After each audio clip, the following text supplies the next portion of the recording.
cɛkɔrɔba ni musokɔrɔbaw Mali ko a tɔ min ni ka kɛ bundi ni cinda ye bɛɛ b'a dɔn k'a fɔ Mali bɛ gwɛlɛyaw de la. Mali gwɛngwɛnen do gwɛlɛyaw la. O gwɛlɛyaw dɔ ye jumɛn ye min yɛrɛ kɛn bɛ ka jamanaden caman guwan i kamana. Anw ka jamana sigibaw an ka jamanadenw taamabaw do. Hali ni yɛrɛ jateminɛ kɛ an lamini jamana ka dɔgɔn Maliden man ca yɔrɔ min. N'i ye Côte d'Ivoire ta dɔw ko Maliden min bɛ dɔ b'a $2,000,000 kan, dɔw ko $4,000,000 a kɔni ka ca. Ni ye maa o maa ye k'a fɔ an ka faso jamu bɛ a tigi la. U caman de yɛlɛmanen do ka kɛ Côte d'Ivoirekaw ye bi sabu dɔw kabili dɔw mɔkɛ n'u tulomasamaw bɔra an fɛ Mali kɔnɔ yan. Hali ni faw sara k'u to malidenya la, mɔkɛw sara k'u to malidenya la, ka faw sa k'u to malidenya la, olu kɔni caman kɛra Côte d'Ivoireyenw ye. O de la bamananw ko ten ko kɔrikolo k'a ka jugu fini kɔnɔ ma. O jamanadenw caman bɛ bi minnu kɛra Côte d'Ivoireyenw ye, olu yɛrɛw u ka Maliko fanga man bon sabu ni fasoko in fɔra olu hakili bɛ jigin u ka maakɔrɔw la. Bi Côte d'Ivoire dun lafiyalen do ka sago Mali kan bi kosɛbɛ. Olu u kana se ka bɔ Côte d'Ivoire jamanadenya la hali n'a fɔra ka Mali kɛlɛ. Olu fɔlɔfɔlɔ na fara Mali kɛlɛbaw kan jango a kana fɔ k'a fɔ u ye Malidenw ye. U ka ca Côte d'Ivoire bi kosɛbɛ. Senegal kɔni tɛ. Senegal ni Mali tun ye jamanaba kelen ye n'o ye Fédération du Mali ye. Nka tuma dɔ la kɛra i n'a fɔ Senegal jamanadenw b'a fɛ ka kunu sabu kɛlɛ min bɛ senna Mali kɔnɔ o ye kan hɔrɔnya kɛlɛ ye ka bɔ k'i kan bɔ Faransi marabajugu u ka juru la. Kɛlɛ o kɛlɛ bɛ Mali dala bi. Ne Jose kɔni a ye se ka kɛ na fili dɛ. Ne hakili la k'a fɔ o bɛɛ ye kan hɔrɔnya kɛlɛ de ye. Modibo Keita cɛkɔrɔba Ala ka yafa k'a ma a ye kɛlɛ min jujɔn kɛra i n'a fɔ olu taara Asimu n'a nɔfɛmɔgɔw fɛ. Nka maa min kan bɛ juru la n'i t'i tufa i b'i kan bɛ juru la o tɛ ma baasi ye. Ne ma dɔn mɔgɔ wɛrɛ jumɛn bɛ wuli k'a fɔ k'a bɛna juru bɔ i kan na. Juru in dun o ma kɛ ma baasi ye ne hakili la. K'a fɔ ni jɔnya juru bɛ mɔgɔ kan na i yɛrɛ k'i tufa. N'i tufara ni mun ɲɛ b'a la k'a fɔ i cɛsirilen do i b'a fɛ ka juru in tigɛ. Ni maa min b'a fɛ k'i dɛmɛ n'o mana juru in tigɛ o na i dɛmɛ ka juru in bɔ i kan na. Nka farafinna jamanaw a jamana ka dɔgɔ bɛ min tɛ Faransi sago la. Mali b'a fɛ k'i yɛrɛ kan hɔrɔnyali min kɛ dɛ. Hali ni kuma in fɔli ti bɛn an ka politigimɔgɔw dɔw ma. Nka politigimɔgɔ dɔw fana bɛ a ka gɛlɛn k'a fɔ olu bɛ jagɛlɛya ta ka Faransi sɛgɛrɛ k'a sabu kɛ an ni Faransi cɛ bi cogo min. O politigimɔgɔ joli joli bɛ yen n'o ye jamana in mara san 30 laban tɛmɛnen minnu faso filanan tɛ Faransi ye. A ka dɔgɔw la minnu tuma dɔ la ni nationalité française Faransi jamanadenya sɛbɛn t'u bolo u ka caw la kosɛbɛ. N'u bɔra Mali kɔnɔ yan u miiri bɛ jamana fɔlɔ min na o ye Faransi jamana de ye. Hali ni kuma in fɔli ti bɛn o ma. U n'a fɔ ye Hasidi cɛ in komi don kelen da kelen ma deli ka taa Faransi. Tiɲɛ don ne ma deli ka taa Faransi koyi. Ma deli ka taa Faransi. A tɛ k'a fɔ ko Maliden minnu taalen don Faransi ko olu juguya bɛ ne yɔrɔ koyi. Bilangalama dɛmɛbaw jamanaden ɲumanw halaladenw camanba de ne bɛ Faransi. Ne yɛrɛ balimamuso a den dɔ bɛ yen o ye Ismaël Sy ye. Tubabu yɛrɛ do koyi tubabu bilen nka Maliden do Faransika do. N'a ba kɛra Maliden ye yɔrɔ ale kɔni ye Maliden ye o de ka ca kosɛbɛ. Mali n'a lamini jamana ninnu kalalen do ɲɔgɔn na. Senegal kɔni ta Mali ni Senegal bɛɛ ye jamana kelen ye sabu an bɛɛ tun faralen do ɲɔgɔn kan. N fa y'a fɔ n ye Fajo ale ye 2e guerre mondiale kɛ diɲɛ kɛlɛba filanan a bɔlen Faransi Alman kɛlɛ la a sigira Senegal dugu min bɛ yen n'a bɛ fɔ o ma ko Thiès. Thiès n'i sera Thiès bɛ kan fila de bɛ fɔ yen. N t'a dɔn commune ni yen cɛ ka ca ni san 15 ye bi n'o tɛ kan fila de bɛ yen wɔlɔfɔ kan bamanankan. Thiès a chemin de fer donda u b'a fɔ a ma ko Buntu dépôt o ye wɔlɔfɔ bamananw ka yɔrɔ ye. Ne yɛrɛ ye n ka denmisɛnniya fan dɔ kɛ yen. O tuma ni Senegal fɔra ne ba ye Senegal fila de. Ne somɔgɔw ye Lebuw ye o ye Bozow ye Senegal. O tuma ni faso filanan bɛ ne Jose Traoré la Mali ani Senegal. Nka ni jamana fila u bɛ fara ɲɔgɔn kan kulu min na n'u k'a ma ko CEDEAO kɛn bɛ tɔw b'a fɔ fɛn min ma ko embargo. Embargo ye mun ye? K'i bana mini i kana se k'i ka ɲini fɛnw balo bɛ o la hɛrɛ sira wɛrɛ bɛ o la dɔ k'i bana mini i n'olu cɛ u k'i lamini ni bana mini ye e ka kɛ jamana ye min da suwan bɛɛ sabu an faso Mali bɔda minnu bɛ yen o bɔda ninnu kwajida la a fanba ye Côte d'Ivoire ani Sénégal de o CEDEAO de o ɲangiw ta ka Mali sɛgɛrɛ ko an ka jamana marabaw k'u ma kɛ layidu ye sabu u tun ye chartikanw ta ka jira k'a fɔ ko don latɛmɛ fanga furancɛ fanga a tɛna tɛmɛ san 1 ani kalo 6 kan. Kuntanya kodo ka kɛ n'olu kuma ta jamanadenw ɲinw bɛ bɔ kun jumɛn na n'i y'a ye ministre fila minnu bɔra la ni garde don olu mɔgɔw n'i y'a ye transition sigira 18 août la olu ne bɛ an bɛɛ de jɛra ka 18 août kɛ ɲɔgɔn fɛ pour que transition bɛ se ka sigi fanga ɲɔngiri la gɛlɛyaba de don fɛn min don risque ba de don n'i y'a risque ta fo ka t'i ka diɲɛnatigɛ ban risque b'i su n'a fɔra ko olu mɔgɔ fila minnu risque ta k'u den ni muso ka vie bila en danger k'a fɔ ko na olu bolo bɔ nin ko la o kuna ni kɔlɔlɔba ye parce que olu mɔgɔ fila bɛɛ bɛ bɔ garde nationale la CNSP tun composé bɛ armée d'État toutes les corporations bɛɛ de fara ɲɔgɔn kan pour ka se ka fanga ɲɔngiri o ni na kina dɔ kɛ bolokɔfɛ ko la a bɛna ni sɛgɛsɛgɛ mɔgɔw ni ɲɔgɔn cɛ a bɛna fɔ dɔ janfa a laban na kɛ muguci o de tun bɛ ka jamana in bɛlɛn fura foyi tun t'a la o hukumu de y'a to an ye nin wale in kɛ an y'a kɔrɔdɔn an yɛrɛ fɔ président na an b'a kɔrɔdɔn e ka taa o ka bunamadenw ɲin ka bon an m'a kɛ wari kama an m'a kɛ jɔyɔrɔko kama jɔyɔrɔko kɛlɛ tɛ mais an y'a kɛ jamana ka basigi de kama an y'a kɛ mɔgɔw ɲin lakanani de kama parce que joli bɔn jamana mɔgɔ tila bi k'a fɔ ko hakilina wɛrɛ bana hakilina wɛrɛ tanna an ka hakilina bana dɔrɔn o ye jamana ka basigi jamana ka lakanani ani mun b'a to transition mana ban an bɛɛ an bɛ se ka élection kɛ élection jɛlen u bɛna président ɲuman sigi président min b'a to an tɛ segin an kɔ bilen président min b'a to ni gɛlɛya min bɛ jamana kɔnɔ parce que mɔgɔ ko fana b'a la dɔɔni parce que ko kami b'a ɲɛmɔgɔ tɔ nin filɛ donc n'i ye mɔgɔ ɲuman sɔrɔ a ka ca Ala fɛ i kɔmɔgɔ o bɛ ɲa ni ɲɛmɔgɔ ma ɲa kɔmɔgɔ hali ni ɲani ka di o caman bɛ tiɲɛ parce que u b'a ye ɲɛmɔgɔ a ɲɛta t'a kɔnɔ k'a kɛ aw ni an bɛɛ ka se ka jɛ ɲɔgɔn fɛ pour que transition mana ban an ka se ka président ɲɛnama sɔrɔ président min b'a to jamana in tɛ segin a kɔ bilen mɔgɔ kelen fana baara tɛ jamana ka basigi sɔrɔsiw ka baara b'a la dɛ mais a bɛɛ fana ka baara b'a la n'i y'a ye bɛɛ ni jɔyɔrɔ don ni mugu ci kɛra o sɔrɔsiw ka baara ye mais mun ye kuma ye o y'aw de ka baara ye parce que Ala y'o se d'aw ma o barika don aw ka kuma na mun b'a to n'a kumana mɔgɔw fɛ u b'a lamɛn jamaw de fana b'aw kɔ donc n'i ka jama bɔ jamana yɛrɛ kɔnɔ fana a tɔ bɛ den donc n'aw participera ko ko la ka ca Ala fɛ ɲɛ bɛ sɔrɔ la bɛn minnu la donc a ye n'a fɛ hali bi aw ye ko wale mun kɛ ka jamana basigi hali bi aw ka continuer fɛ jamana mɔgɔw wala solution fila t'a la dɛ soit an bɛ jɛ an bɛ sɔn ɲɔgɔn an tɛ ɲɔgɔn kɔ jamana bɛ taa ɲɛ soit an bɛ kɛlɛ kɛ an bɛ fɔrɔfɔ ɲɔgɔn kɔ jamana ko bɛ ɲagami Ala k'an kisi k'an tanga o ma mun b'a to bibi na kɔni solution foyi de tɛ yen an ka fara ɲɔgɔn kan k'a fɔ nin jo b'a la nin jo t'a la an mago t'o la bi an ko mun na an bɛɛ ka sɔn jamana in ka taa ɲɛ ni erreur minnu kɛra ko erreur corriger ni hakilina ɲuman minnu fɛ ka baara k'o kan o de bɛ se k'an bɔ nin dingɛ kɔnɔ an ka jamana an ka kɔlɔsi bi an kelen ta tɛ bilen dɛ ko caman bɛ jamana in kɔfɛ a tɛ ɲɛ fo maliyɛnw de ka bɛn ni maliyɛnw ma bɛn mɔgɔ wɛrɛ bɛ sɔrɔ an ka jamana na Ala k'an kisi k'an tɔgɔ ma waati n'a tɔgɔya don n'a b'a fɔ ma ko contexte ani ko minnu kɛra ka tɛmɛ n'i y'a ye i bɛ ka fanga ɲɔngiri la mankan de kɛra mankan kɛra n'o ye mouvement M5 RFP n'olu tun b'a jukɔrɔ donc n'i y'u lajɛ bi mɔgɔ sugu bɛɛ b'u la i mana couche fɛn fɛn ta bɛɛ b'a la diinɛmɔgɔ b'a la politicien b'a la sénégaliste b'a la bɛɛ b'a la société bɛɛ de b'a la an y'a ye maintenant an y'a ŋaniya ɲini ka tila ka aw ka dɛmɛ ɲini o fɛ mun b'a to an bɛ se ka premier ministre poste ta ka di olu ma o ɲini aw fɛ aw ka an dɛmɛ o baara kɔnɔna na se ka taa aw ka yamaruya kɔ donc an b'o yamaruya ɲini aw fɛ k'o dɛmɛ ɲini aw fɛ o premier ministre min na nommé tile damadɔni nata la ale bɛ consultation kɛ nin bɛɛ ye diinɛmɔgɔ syndicaliste société civile parti politique pour que ka se ka bɛn ka gouvernement sigi sen kan gouvernement na ni bɛɛ b'i yɛrɛ sɔrɔ a kɔnɔ mun b'a to an bɛ se ka transition tɔ la ba transition tɔ ma ca bilen a cayalen ba kalo 8 kalo 7 a banna ka ban transition tɔ ma ca bilen a cayalen ba kalo 8 kalo 7 a banna ka ban transition tɔ ma ca bilen a cayalen ba kalo 8 kalo 7 a banna ka ban an bɛ mun ɲini aw fɛ k'aw deli k'a fɔ aw ka jamana a y'an dɛmɛ an ka jamana in jamana in basigi a y'an dɛmɛ an ka jamana in dilan bɛɛ ni jɔyɔrɔ don hali bi o de tun bɛ fɛ ka fɔ an na ka ɲini Ala ka jamana in dɛmɛ Ala ka jamana basigi Ala ka jamanadenw lakana u san kelen n'o kalo 6 o bɛna dafa an bɛ kalo min na n'o ye février kalo ye o tile 28 a bɛna dafa san kelen ani kalo 6 ɔ nin lajɛkɛba nin tɔn ninnu de y'a jira k'a fɔ nin kalo mana sa mars kalo tile 25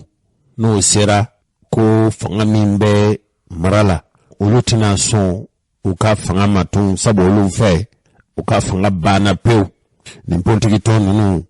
u ko jamana marabaaw b'a fɛ ka yɛlɛma min don ka fanga bilali dɔgɔ dali min kɛra ka bɔ a dɔgɔ kɔrɔ k'u b'a fɛ ko min kɛ k'olu tɛna jɛn n'a ye ko sabu kalo nata tile 25 n'o kɔni cunna dɔrɔn fanga min b'an kun na n'o ye Asimi Koyita ni Choguel n'u jɛɲɔgɔn ka fanga ye k'olu fɛ u tɛ fanga na tuguni sabu olu kɔni fɛ jamana bɛ ka mara ninnu bɛ ka fɛn min kɛ u ka hamina ko ye k'olu fɛ u tɛ olu ka kɔnɔguwan ko ye koyi ko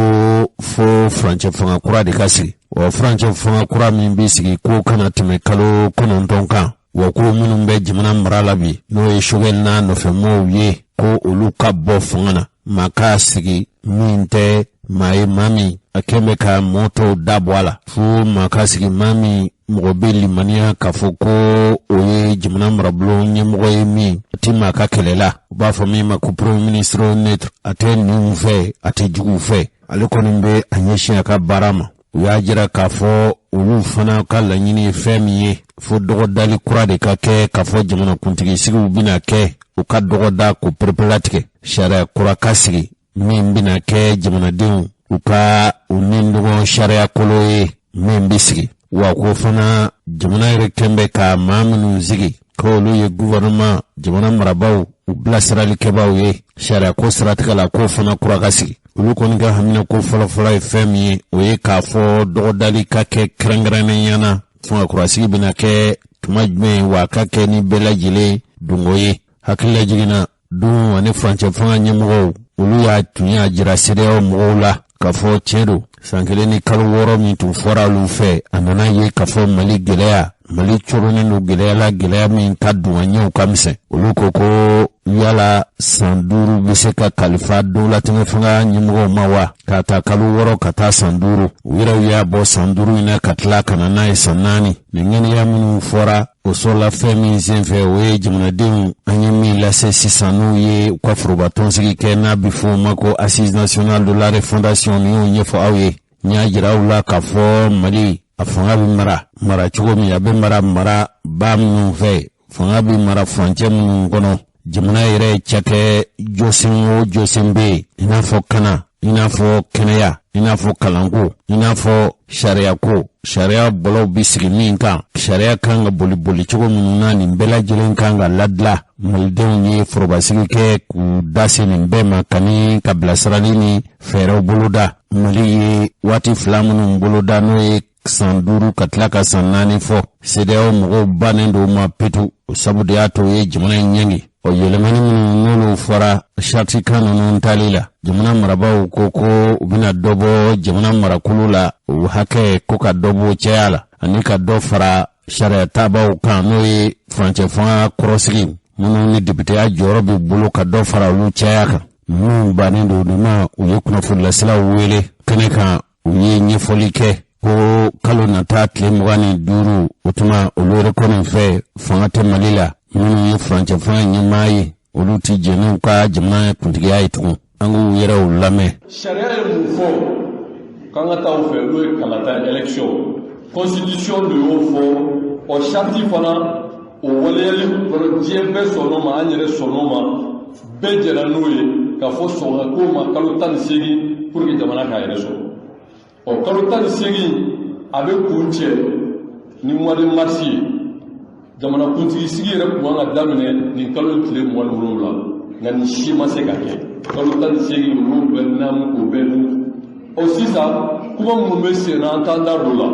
o kuma baara min kɛra an y'o de kunnafoni di jamanadenw ma bɛɛ k'a faamu nɔgɔ ka bɔ a la o kɔrɔ ye mun ye aw bɛɛ k'a dɔn k'a fɔ jamana in sigilen don min kan o ye démocratie n'o ye bɛɛ ɲɛfanga ye n'o ye retour à l'ordre constitutionnel pour que se ka waleya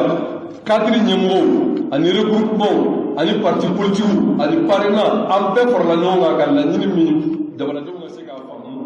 o baaraw o de fɔra aw ye n'an minnu ka minnu kumaba fɔ a ye bamanankan na an y'a fɔ kalata bɛ kɛ ni sɛbɛn min ye n'u y'a ɲini ka baara kɛ ni o ye ni o ye namara dɔ ye u yɛrɛ ka taa sigi parti politique kɔ kan k'a fɔ k'u ta loi électorale min kɛ sɔn tɛ kɛ o ma min ye a filanan fana ye aw bɛɛ lajɛlen b'a kalama la relecture min ni CNT b'o kuma na ko ka CNT yɛrɛ ɲini ko ka taabolo kura d'a ma a dun ka mandat bɛ ban ka ban ni charte ye ko jɛn tɛ kɛ ni o ye a cogoya in na o kɔrɔ ye mun ye la transition prend fin légalement légitimement ka bɛn ni mois de mars tile 25 donc n'o banna fɛn o fɛn n'o ye fanga ye an tɛ jɛn n'a ye on ne reconnaît pas ce qui va s'en suivre.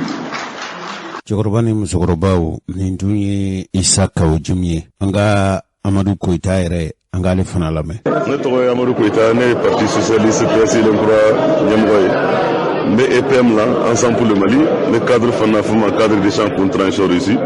nous étions coulés parti Tchama, les groupements Tchama Faranouaka. Bien février, quand on est janvier, quand on est on met Tchakoula, Fama Sedao. Oui, Jamana Koutou, la Djeke, au CFE, sanctions non tranga Jamana contrôle. Nos sanctions économiques, nos sanctions financières, frontières ou Bétatougra, en cas calculé au Kofé. On a un cadre d'échange, il y a un Tchama ou les Kana, il y a un symposium de haut niveau. On a un Akili Tchakaboke, parce qu'en Berse, quand Sigi Kaye, Akaki, on a Akilna Faranouaka, Kasega Jetimeke, avec Kasega proportion, et Mbatame Boni Kourou Konana. On a fait Barola, il y a un rapport final de Kanana Yanasa, on a mis Foka Fo. En cadre créera qu'a fait transition mais nous tamache fangai a tamache fanga se que kuna wole to godma transition kuna wole transition banko numadi laidu kun tara malion fait qui c'est madame Achitona on de laidi ta concertation nous qui era mois de septembre événement de 18 août ko fait ko transition e kalotan sigi en laidu dans erama ka laidu di nyema barak nanga kola pour que kalotan sigi na amese ka kalatan nyuma organiser to mina jamana dombe se ku ga jamana continue kura sugandi gela mandala a ko wuli ka banka an la cadre kira kun kerombe wala ngo pour une transition réussie donc ko kanye opposition en grande cercle opposition parce qu'il veut opposer au pouvoir légitime de là pouvoir mi manna kalata sera fait se ko opposer là on la ngala ni ko anya ni be fa ka fo transition kan ngaki na fo nga équipe nationale églou amanganga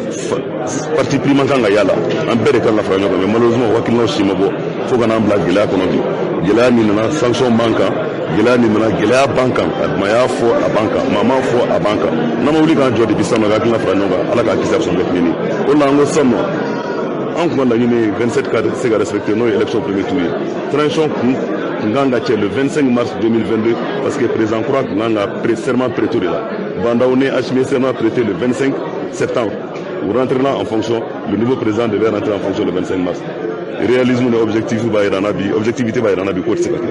o la nganga kalo kala jame franyo ngame kalo kono to proposer to komna o kalo kono to anga seka autorité civile soro o kalo kono to anga seka gouvernement neutre soro o kalo kono to gouvernement ka soro gouvernement mi impartial min ti anka foka be do la gauche min bi amari do kama min ga barabe ka jamana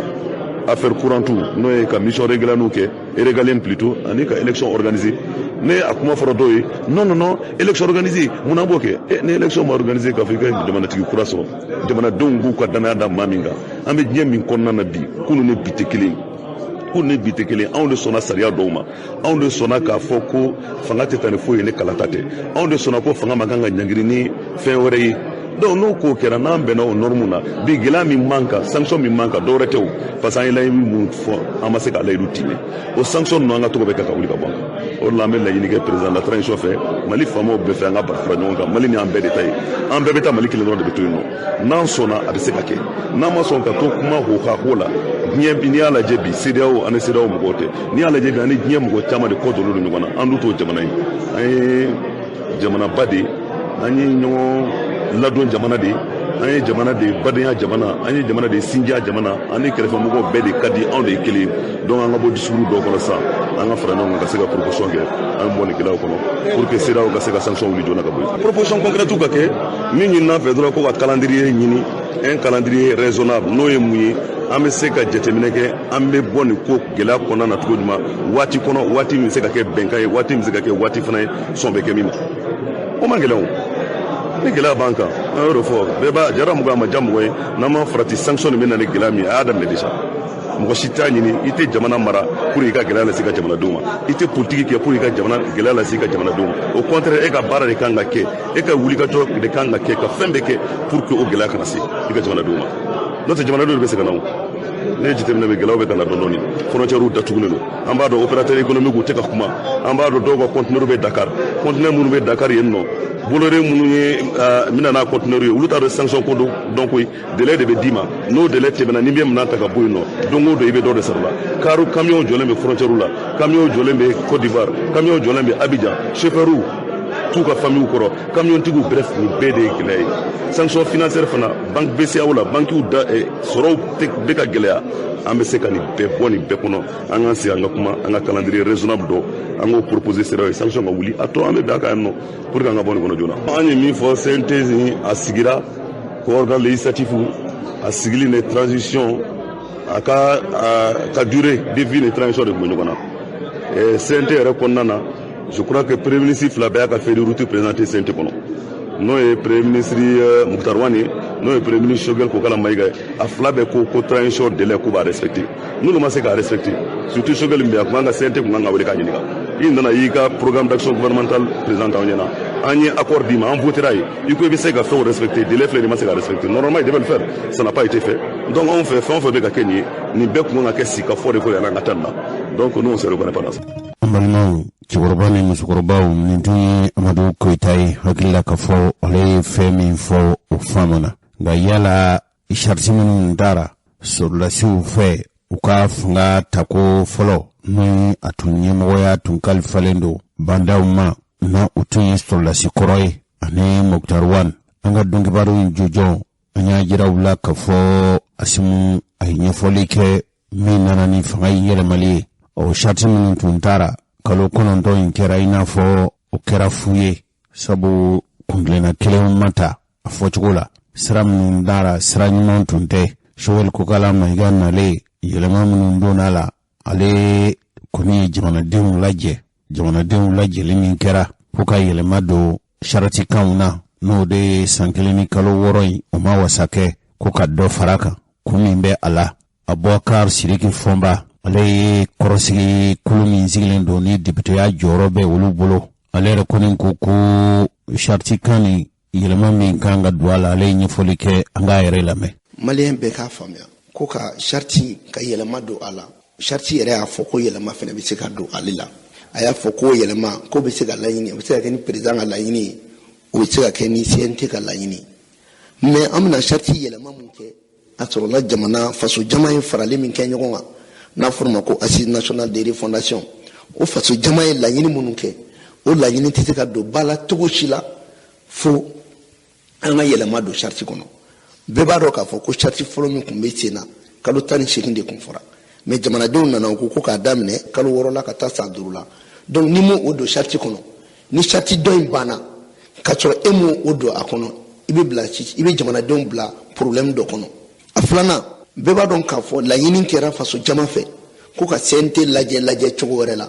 Lajɛ cogo min ni faamaw y'o jateminɛ o ye ka dɔ fara CNT maaw kan. Donc o fana bɛna waleya. Gouvernement fana a fɔra ko k'a da mɔgɔ hakɛya dɔw la.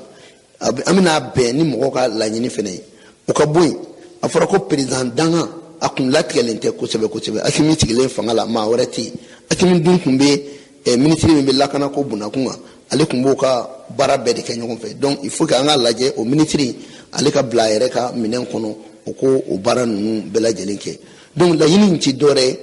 a kɛra mɔgɔ caman kɔnɔ ko fasodenw bɔra ka kuma minnu kɛ n'a bɛ fɔ o ma ko Assise nationale k'a dabɔra dɔrɔn de ko ka dɔ fara transition délai kan an b'a fɔ ko mɔgɔw k'o b'u hakili la. Fasoden bɔra ka kuma min kɛ a kuma ten bɛ jate i b'a fɔ ko sariya sunba an'o valeur bɛɛ ye kelen ye ani o bɛɛ bɛ taa hakɛya kelen na. Donc jateminɛ de bɛ ka kɛ gouvernement bɛ ko kɛ est ce que jamanadenw ka laɲini ani gouvernement bɛ baara minnu kɛ est ce que u ye kelen ye. Donc yani an ka don ko caman kɔnɔ an b'o kɛ et puis a ka kan mɔgɔw k'a faamuya ko constitution min bɛ sen na a ma bɔ yen halisa a bɛ yen. Donc n'ale bɛ yen sanga ni waati a bɛ baara de kɛ pour que an bɛ se ka to o hukumu kɔnɔ cogo min na ka tila ka to faso jama ka laɲini kɔnɔ cogo min. O police territoriale ko kuma in a fɔlɔ tɛ nin san 2013 a fɔra mais o miirina o ni min bɛ ninnu bolo olu miirina tɛ kelen. Police territoriale ka laɲini ye jamana fara baara de ye ka bɛɛ ka yɔrɔ d'i ma i ka polisi dɔw bila minnu fanga ka bon n'i ka armée minnu fanga ka bon n'i ka polisi. Donc n'i y'o jateminɛ i bɛna ye k'a fɔ o yɛrɛ jaabi kɔnɔna i b'a ye k'a fɔ k'o tɛ se ka kɛ Mali la bilen.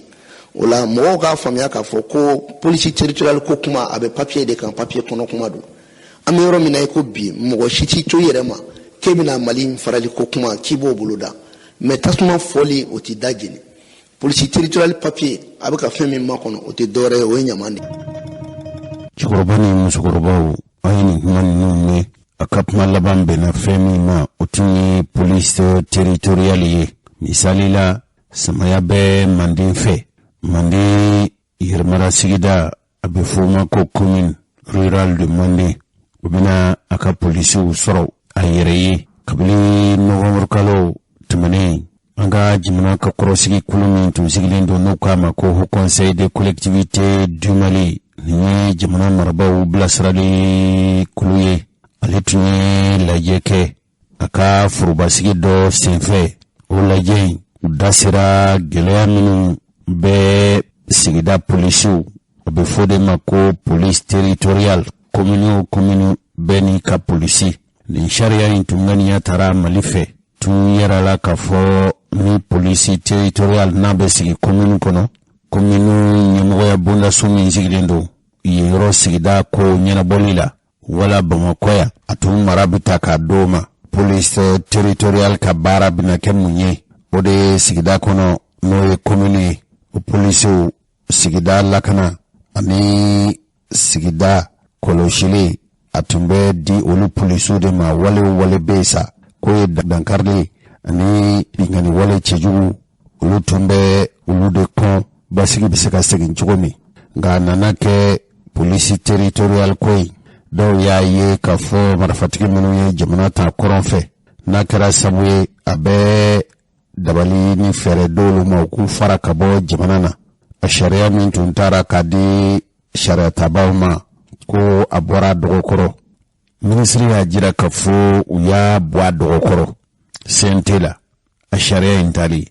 nka police territorial yɛrɛ ye jumɛn ye cɛkɔrɔba in tɛ balo la bi n'o ye Amadu Seydou Jikɔrɔni ye ale tun kumana kan an t'ale lamɛn fɔlɔ wa u bɛ fɛn dɔ sigi a fɛn in u y'o fana tɔgɔ da k'a tɔgɔ tu ko police territorial mais tiɲɛ na finitigiw de don minnu région olu bɛ région min sigi u ka assemblée n'u ka président de région olu sago n'u jogo dɔrɔn de bɔ o police territorial kan o kɔrɔ ye ko u bɛ na armée sigi u dan ma u sago n'u dingɛ bɛ armée min na armée locale de dilatɔ don fɛn kura tɛ koyi MINUSMA ONU a y'i sen don jamana o jamana ka ko ɲɛnabɔli la u y'a daminɛ Lumumba de la 1960 u y'a armée sugu sigi o jamana ninnu bɛɛ kɔnɔ hali bi n'i b'a kuma mɛn i b'a fɔ ko M23 ko ni gouvernement central armée bɛ ɲɔgɔn na dɔwɛrɛ tɛ o armée territoriale min sigira Kivu ni région wɛrɛw kɔnɔ République démocratique de Congo kɔnɔna na o armée sugu de ni gouvernement bɛ ɲɔgɔn na hali sini k'a ta kabini 1960 fɔ bi u b'a fɛ k'o ɲɔgɔnna de kɛ an fɛ yan k'a dabɔ Kidali fanfɛla la munna parce que n'o armée sugu sigira yen n'o na an ka armée bɛ ɲɔgɔn na kɛlɛ bɛ to sen na o yɛrɛ de ka di taman parce que k'o kɛlɛ to sen na u bɛ pétrole bɔ u bɛ diamant bɔ u bɛ uranium bɔ u d'a ma douane ko t'a la taxe wɛrɛ ko t'a la u b'a bɔ comme a bɛ kɛ Congo cogo min depuis 1960 u bɛ tun ka Congo richesse bɔ sans taxe depuis Irak guerre kɛra Irak pétrole bɛ bɔ guerre bɛ yen mais Kadhafi fagara Libye guerre bɛ yen mais pétrole bɛ bɔ o ɲɔgɔnna de bɛ tun ka boloda ka kɛ Mali kɔnɔ u ka armée sira la u ka finitigi problème na o de tulen bɛ k'o kɛ accord kɔnɔ o de y'a to ne bannen b'o yɔrɔ ye ka sababu kɛ armée dilanli de don par région bɛɛ tɛ a bɛ daminɛ olu la mais peut-être a tɛ dan olu da donc ni armée dilanna région bɛɛ n'i ka armée bɛn jumɛn b'o. Kɔrɔbaw ani musokɔrɔbaw nin tun ye an ka cɛkɔrɔba ye n'o ye Amadu Jikɔrɔni ye o Amadu Jikɔrɔni a fatura bi nka yala Mali marabaw olu ye police territorial nin ye cogo jumɛn an yɛrɛ y'a mɛn k'a fɔ u tun y'a sariya ta k'u bɛ taa di sariya tigɛbaw ma ko sariya tigɛbaw ko olu bolo tɛ se ka se nin ma an ka colonel Abdulayi Mayiga n'ale ye minisiri min sigilen don jamana kɔnɔna marako ani fanga cɛman bɔli yala ko laban cogo jumɛn jamana yɛrɛ ka foroba laselibow olu wulila ka s'a ma a ye min fɔ o la o filɛ nin ye. Police territorial ye mun ye pour que ka se ka lakana sabati k'an sinsin ka kosɛbɛ an ka maire minnu bɛ yen ou bien président du conseil régional minnu bɛ yen ka polisi dɔ créer mun bɛ u dɛmɛ kosɛbɛ lakana ka se ka sabati anga dugu konna la o de police territoriale yɛrɛ nafama ye mais u ka baara ye mun ye police nationale u b'o mɔgɔw de dɛmɛ pour que n y'a fɔ cogo min na lakana ka se ka sabati ka ɲɛ an ka jamana bɛɛ kɔnɔna la o de police territoriale yɛrɛ kunba ye initiative bɔra Mali gouvernement yɛrɛ la marsi kalo tile 25 san 2020 gouvernement ye initiative ta conseil des ministres tɛmɛlen kɔfɛ ministère de l'administration territoriale ani décentralisation o kɛra ministère ye mun a baara dilen bɛ a ɲɛmɔgɔya dilen bɛ ministère mun ma fɛn wɛrɛ bɛ yen police territoriale accord pour la paix et la réconciliation issu du processus d'Alger o fana b'a kofɔ ko ka police territoriale créer fan bɛɛ donc je crois que o bɛɛ de y'a to ni initiative ninnu taara mais mun fɔ ka gɛlɛya kosɛbɛ autorité de transition a initiative ma bolo la an nana sɔrɔ dossier bɛ tabali sanfɛ mais n y'a fɔ cogo min na jamana baara kungelenna kelen de don k'a fɔ ko ni gouvernement tɛmɛlen nin ye mun kɛ gouvernement min na o kɔfɛ o tɛ se k'a da dɔ la état tɛ fonctionner ten n'aw nana mun sɔrɔ yen a bɛ aw jija aw se ye mun ye k'o k'a ko la donc o de la autorité de la transition a kɛra gouvernement ye a kɛra CNT o de la an da don police territoriale ko kuma la parce que n y'a fɔ cogo min na gouvernement san marsi kalo tile 25 2020 olu y'a adopté conseil des ministres la n'a adopté la conseil des ministres la a kɛra cogo cogo f'a ka tɛmɛ CNT mɔgɔw bolo olu fana k'u hakilina fɔ a la o de b'a to a bɛ se ka kɛ sariya ye CNT bɛ session extraordinaire la avec le gouvernement ka décret fɔlɔ ta sariya dɔ ta k'a fɔ ko CNT k'u miirina ta fɔ la mais comme a kuma cayara an ka jamana ɲɛmɔgɔ yɛrɛ ye a laɲini k'a bɔ a la fɔlɔ pour que an ka se k'a ɲɛfɔ mɔgɔw ye k'a ɲɛ mun don mais mun ye mun fɔ mɔgɔw ye k'a fɔ ko miirina bɛ gouvernement na ko ka fara ka jamana tila o tɛ gouvernement ka miiriya ye n y'a fɔ cogo min na sanni nin yɛrɛ ka se an yɛrɛ ye a fɔ CNT mɔgɔw ye k'a fɔ ko vraiment projet de loi in a bɛ cogo min na nin an tɛ se k'an da don a la parce que observation caman b'a kɔnɔna la mais je crois que ni observation tɛmɛra an ka baara ye mun ye k'a di CNT mɔgɔw ma olu fana b'u miirina ta fɔ la mais n b'a dɔn CNT mɔgɔw fana jamanadenw de tubabu ko n ye loi fɛn fɛn ta fo bin na miirina kelen b'u la o ye ka Mali ka intérêt bɛ yɔrɔ o yɔrɔ Mali ka nafa bɛ yɔrɔ o yɔrɔ k'o sabati donc police territoriale n'a a tɛmɛra CNT bolo n'u y'a jateminɛ k'a fɔ ko ala ko tiɲɛ Mali ka nafa b'a la a bɛ a décision b'olu de bolo k'a latɛmɛ ou bien k'a bila kɛrɛfɛ.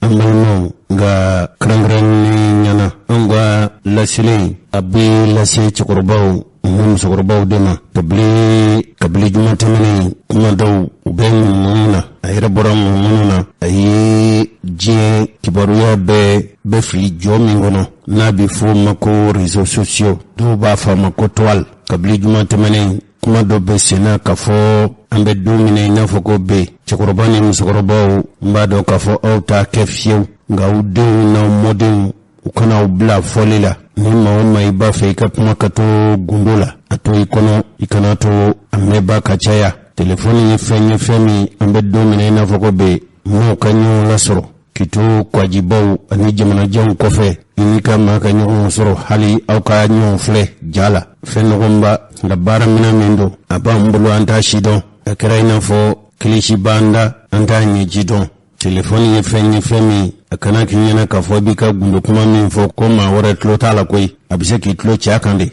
diɲɛ don o don n'a b'a fɛ k'i ka kuma bɔ gundo la k'a da siraba kan k'a da lɛfɛ kɔnɔ ka yaala a dabali n'a fɛɛrɛw bɛ yen o yɛrɛ dama tɛ koyi hali i bɛ se ka maa kumakan i bɛ se k'a ladege mansinw bɛ yen bi ne bɛ ka kuma aw ye cogo min o mansinw bɛ se ka maa wɛrɛ ka kumakan ta n'o ye ne t'a ladege k'o ɲɛdɔn o bɛ kɛ cogo min tuma dɔ la a bɛ se ka maa wɛrɛ ka kuma ta k'a kɛ i n'a fɔ ne de bɛ kuma na n m'a fɔ k'a fɔ min bɛ senna k'o do dɛ ne ma fɔ nka kuma nin ko kumakan dɔ tɛmɛna anw yɛrɛw ka jamana marabulon ɲɛmɔgɔ kɔrɔ dɔ cɛ n'o ye Bubu Sise ye Bubu Sise ale tun ye ala ka hinɛ Elhaj Ibrahim Boubacar Keita ka marabulon ɲɛmɔgɔ la i n'a fɔ Sogɛl Kokala bɛ jɔyɔrɔ min na bi Bubu Sise o ni kɔrɔbarikaw ka jamanakuntigi n'o ye Alassane Dramane Ouattara ye kabili ɲuman tɛmɛnen ko kuma ɲɔgɔnya baro dɔ kɛra u ni ɲɔgɔn cɛ baro in senfɛ komi a ko bɛ kiritigɛbaw bolo bi sabu an ye kibaruya sɔrɔ k'a fɔ jamana kiri tako bulon fɔlɔ min n'o bɛ Bamakɔ sigida 4 nana ko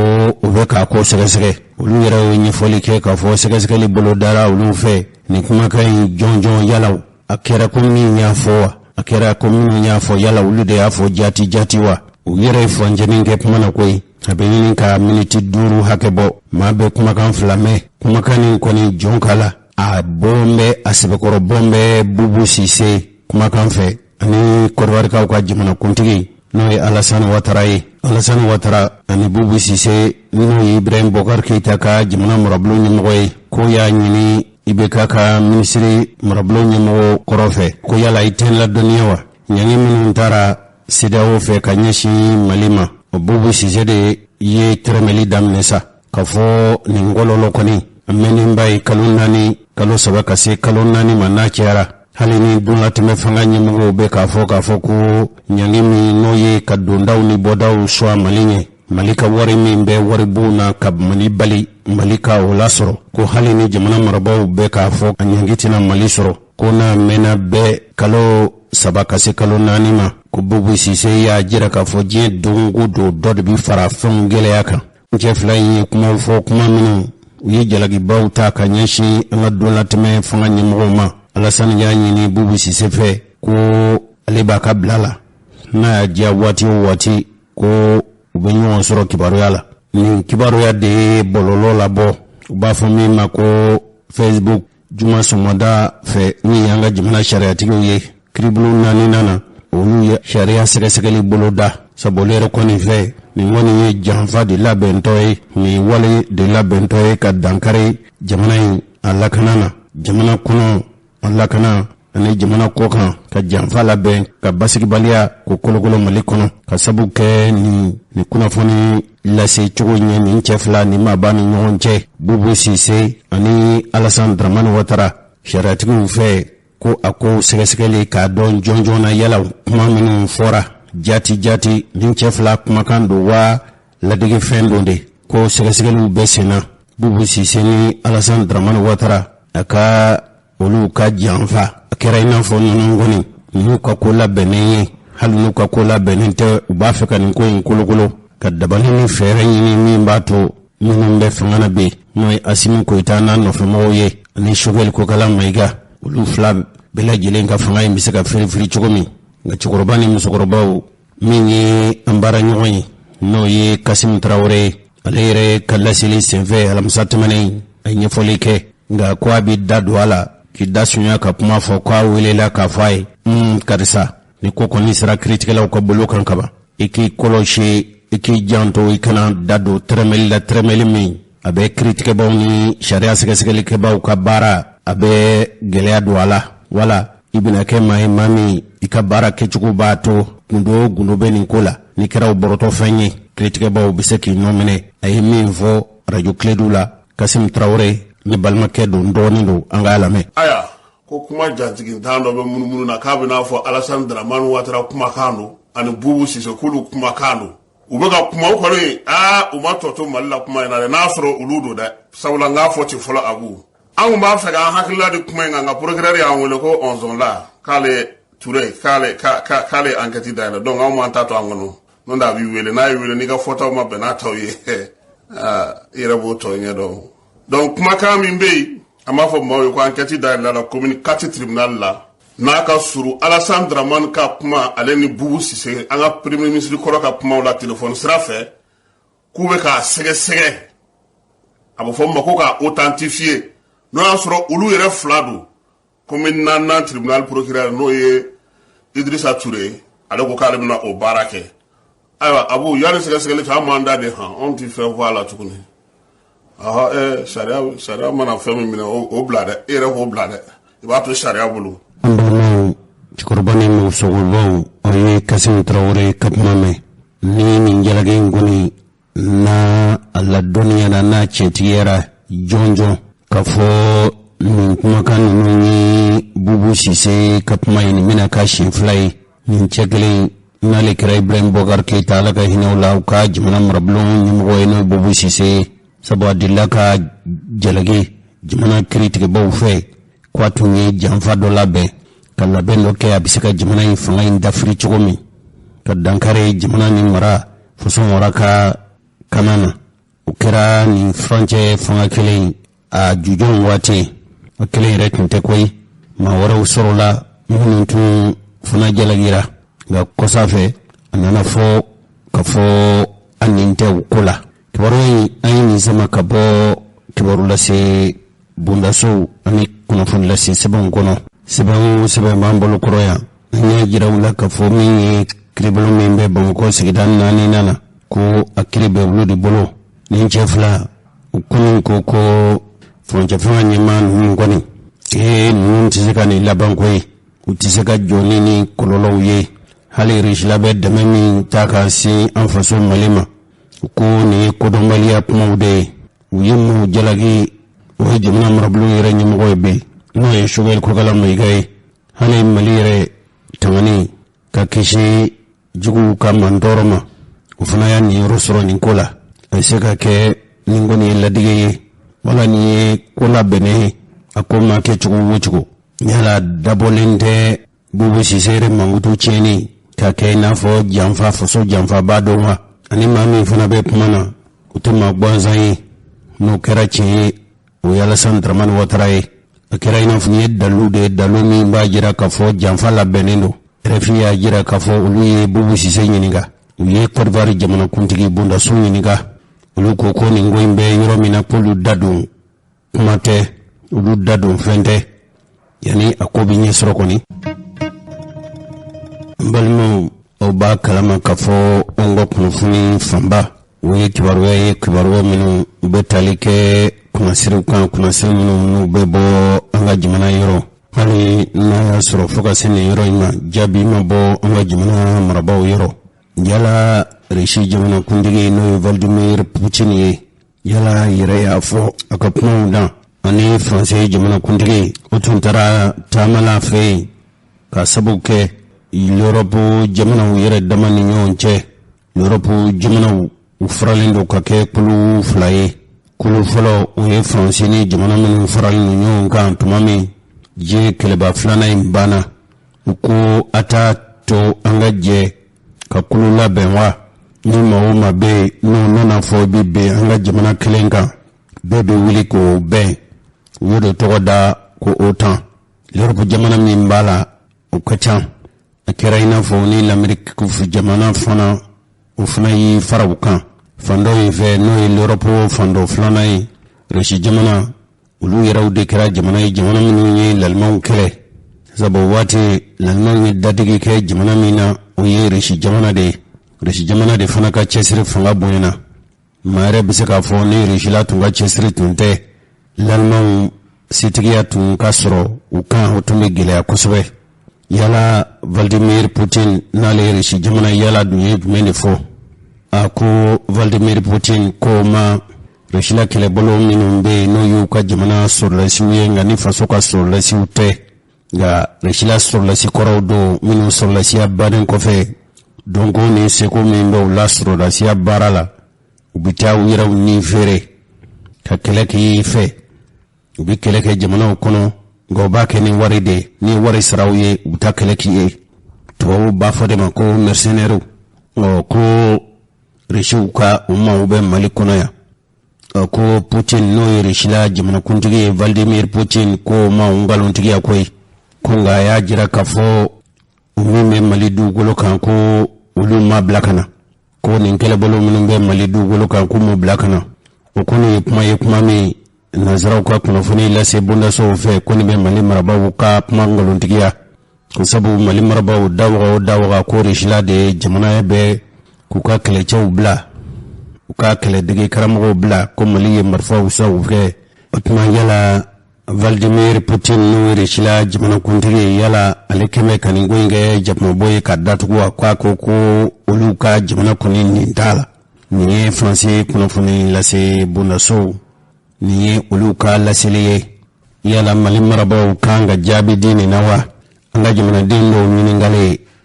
u ko olu ta mun b'o kuma na Mali kɔni bɛ baara la mɔgɔw fɛ o ye Rusi jamana de ye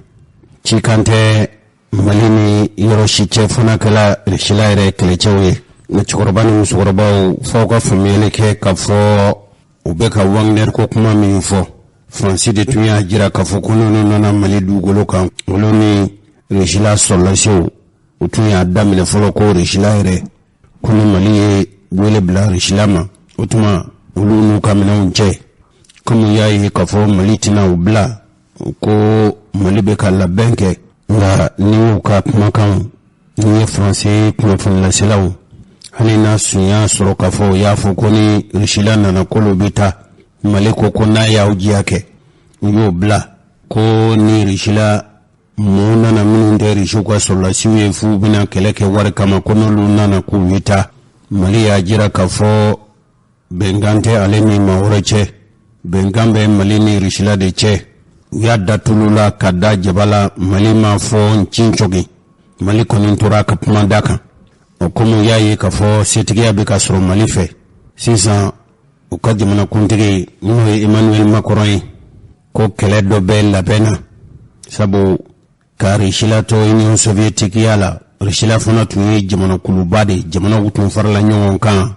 o de waati Mali ni Russie la tun bɛ baara kɛ ɲɔgɔn fɛ nka u nana ci jamana dɔw y'u farafara ka bɔ Rechila la nka u kɛra u dama jamana ye L'Europe jamana b'a fɛ k'olu de bɛɛ fara u kan Rechila y'i bolo sin jamana damadama ma o jamana ninnu kɔni n'aw gɛrɛla olu la diɲɛ don o don aw miiri tɛ min na u bi bɔ a la o dɔ ye Ukraine de ye tubabu b'a fɛ cogo bɛɛ lajɛlen na sabu n'u ye Rechila ka jamana kɔrɔ ninnu faron o bɛ Rechila fanga dɔgɔya Rechila ko Ukraine kɔni a tɛ fara u kan fiyewu o kɛlɛ de b'u ni ɲɔgɔn cɛ fo marifata ko kuma bɛ u sen na o yɛrɛ ko guwanen don Emmanuel Macron i taara o kuma de la nka Russie fana bɛ ka jamana kɔrɔ minnu bɛ yen i n'a fɔ farafinna jamanaw ni nin bɛɛ tun ye Faransi ka jamana minɛlen ye anw ka jamana b'o la Faransi la tun ye anw faso k'u ba ka guwanforo ye nka kabili Assimi Goïta ni Choguel Kokala nana olu de y'a jira k'a fɔ bita kɔ bita ɲɛ Mali faso tɛ mɔgɔ si facɛ ye k'i bɛna i b'i sago k'a kɔnɔ o banna o kɛlɛ o de bɛ Mali ani Faransi ni ɲɔgɔn cɛ wa Mali ko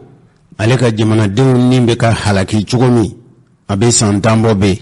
Faransi nana ko a bɛ an latila diɲɛ don o don dɔ de bɛ ka fara Malidenw faali kan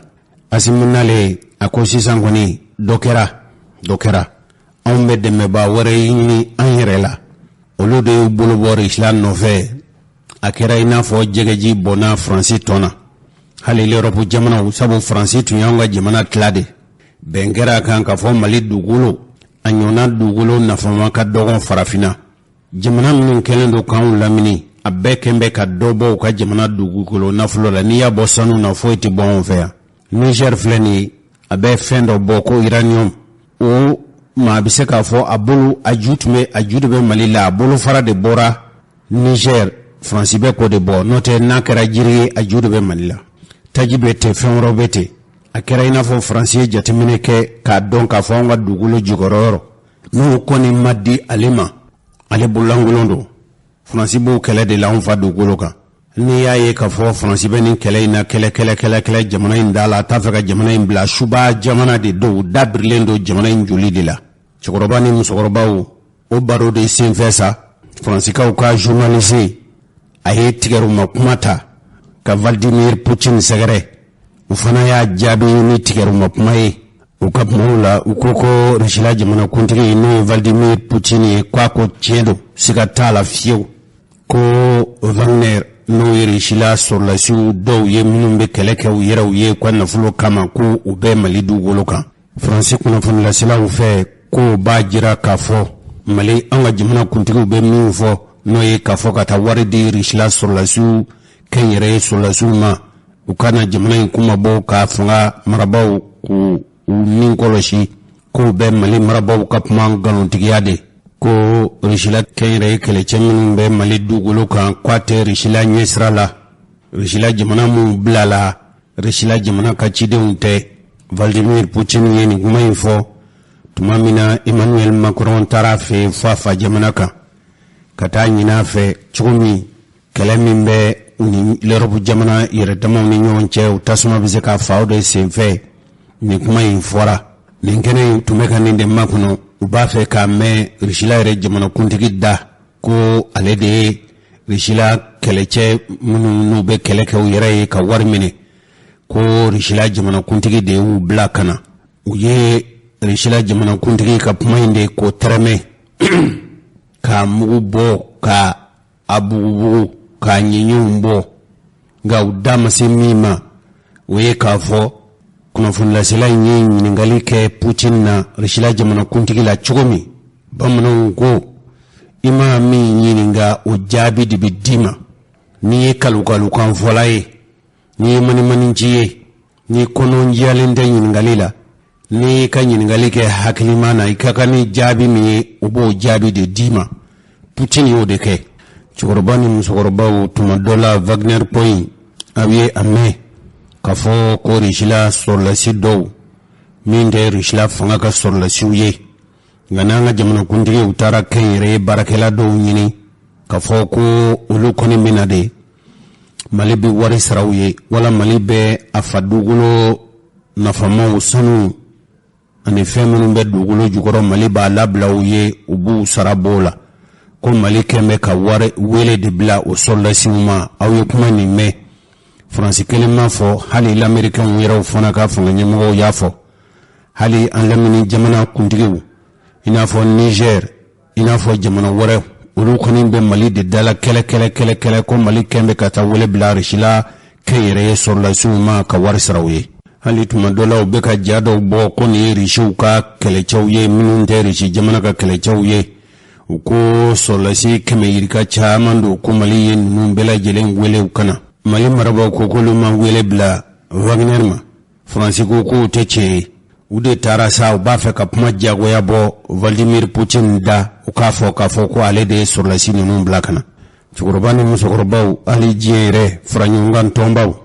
ina foje jamanaw uluka franyungan tomba no Nations Unies were nyimgo fana ko oshuka keleche mnumbe kube Mali dugoloka ga beba kalama kafu yeni ngalunjugu nyona de tire libi kama kafoko karafi ba kaka jamana donva siri fana uyeni ngalun sugu detike kafoko basara el Assad ko fana be kaka jamana don buruja chugumo bisaka nan ngalun labene bebu kalama bi be nya do kafo France bengani kulukulo akembe kaje jamana fitne ku kemalika be bisaka ba malila chugumi oye France kala nyininde hali na ye kafo ngalono afora kafo JNC bebe ulu bulo utiseka wele kirila utiseka nyangi fo utiseka keula ulero kwa fo chukula kuni kaso mningali kera Mali marabo fe nimi mba do kafo Wagner be Mali dugulu kanko kanani daluye fuka sini yoroima dalu de masrola bada Mali marabo mason kafo ko Wagner be Mali dugulu kan luko ko uluye kelemina unde san rishila bolo rishila de kelemina nunu kele dege karamogo baw ani kuka sorla si jono mblakana ukana Mali deme chugumi Mali biseka labenke daga jugumi sigilendo an faso dala o daga nunu biseka wuli chugumi kan ye uluka kan anga kante wa mekelin foye anga jimana chokorobani musokorobo aw ye banga makala ni una ne jose biseko sheria akadogo min no ye kuma min fo an nazara kaina nuku kayele mabamanangana uteta fayre do tuma dolo kuma do fo min yire tekli ne bise ko sharia ubuka kuma ke nasarakana no tlala ne be nyingali kele inda ke bamanangana chikorobani musokoroba ni uka nasarakana uka bamananganta ka danyo korobi yere nyinga yala nyingali yere nyingali suku kele ndewa oni nyingali ukera nyingali suku kele ni munajabi ubinafo kobidu nyona ibi ala kalika fo iyo nyingali minke karisala bamanangana katlaka ke nasarakana ibi ala kalika fo mo kilinte iba fo ko mo mi jabi ni ye kandron de fali yala kan fali ni kan nyingali yele mawa aide be mi meto kana ni ku la kali bamanangana ti chife ubabe nyami tout afando ere mi mbese ki tafando amanchande nyingali ye sigana nyingali de yala nyingali ye jumai yala ebise kana sonwa anye churune nyona kafwa anye piyawa Vladimir Putin yala eka jamana amarabo uninde Wagner koina wa yala Wagner ninte auka kola beniwa yala ninde auka soldasi uyewa kubla kata malila wa yala ibise kinyijo au nyena kufoko ingalonfiwa Vladimir Putin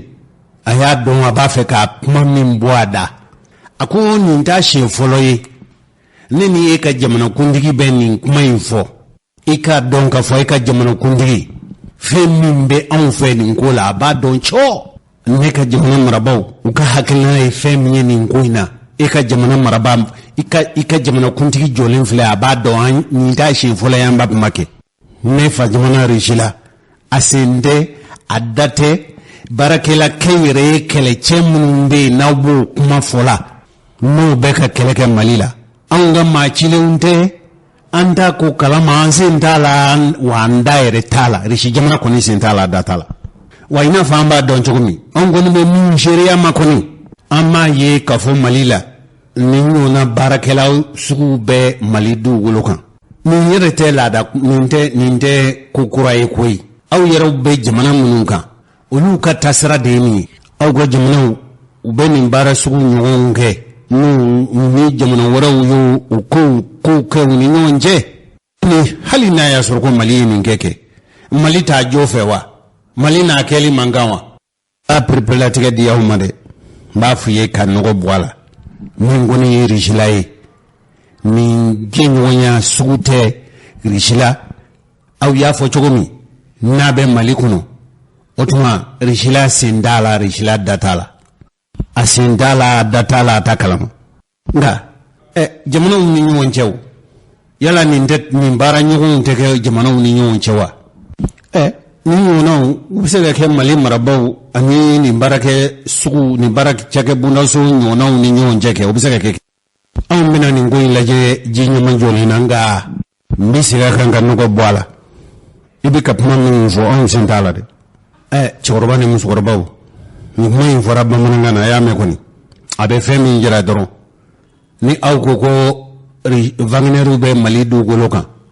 komi ya fo chokomi na abe an sentala rishila jamana sentala datala wani ndaga ko labeni ebado akanyi ngali be mira yala Vladimir Putin de Wagner sroda su blaka ta mali du golokan wa chorbani musorba u funga prepare tiga di yahuma meju sema fo ka fo Wagner tiade nemu fode ngani ngali min kera Vladimir Putin na ay jabi mindi francika kuna fun la selama ni awmode umbe nu be nazara kame na ya so ko kuma mi fora ko ne yelma douala nu be ba mananga mede sabu chikorbani musorobo awmode un chama me ma kala ni ministre bala docteur bala kala amba fo mamnu ma ko ma kala ne mbaw madeli ka pamado fawye ne ka chikorbani musorobo chawraba do ko mago ende ngona mumba ako ango ko nazara uye ko do nawe ayande blakata nazara nga ko me français de mole anyu blakata kata chinyo na bokanda kata doni ni kasigi ni doni masigi wa ande masigi amande wi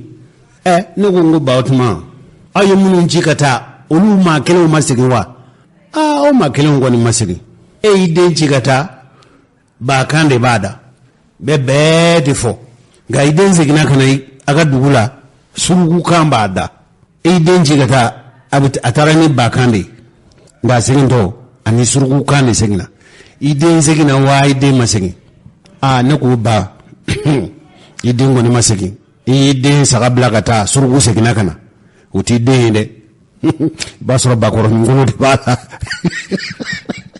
basro bakoro ngolo de bala ga surugu de do akocho echimanye akochifa na manye sabu ayu blagata de kukata ukona ambo segana malila jebi makala ni mbulu abete de hali minu ngala nindu minu yikalange doni kosaina hala te sangilimbo ima do kumagame asimu ko yelen sanfe tanyini kama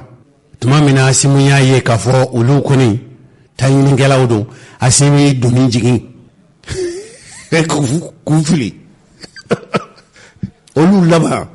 olu mingo asimun kai fanga bi yelema jamana yin ci raw fe politique mo ya donta ka so politique mo bete wallahi ne josebe politique mo don ni faso indoluma ate tota